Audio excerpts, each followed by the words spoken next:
As I mentioned, first you need to download the app, click on OK on user agreement, select your country, enter the phone number or email. You should receive via text message your verification code and use that code to log in. And now we can add devices. Click on plus to add new device and then select either WELOCK or a gateway. We will be adding WELOCK, so we need to scan the QR code. Well, this is the first mistake I made.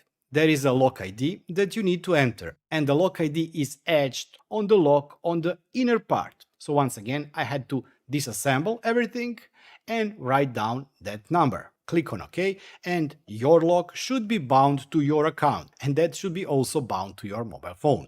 You now have one lock added. The authorization is actually my phone number.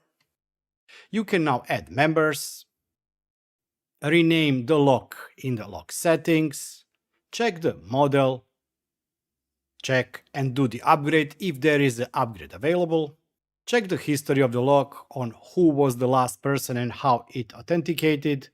I did add all my cards, and the setup process is actually very simple. You click on Add Card, set validity period for that card, scan the QR code that is located on the card itself, and that's it.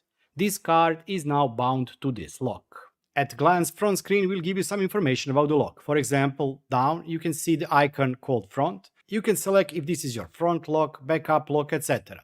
You can also see the state and the signal quality if you have Wi-Fi gateway. You can of course add other users to the system.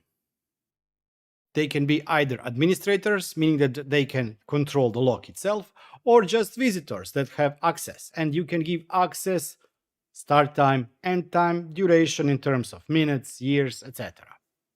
A lock itself can be added to smart assistants, but for that you do need gateway. How easy it is to operate the lock itself and how fast does it work? Actually, with the fingerprint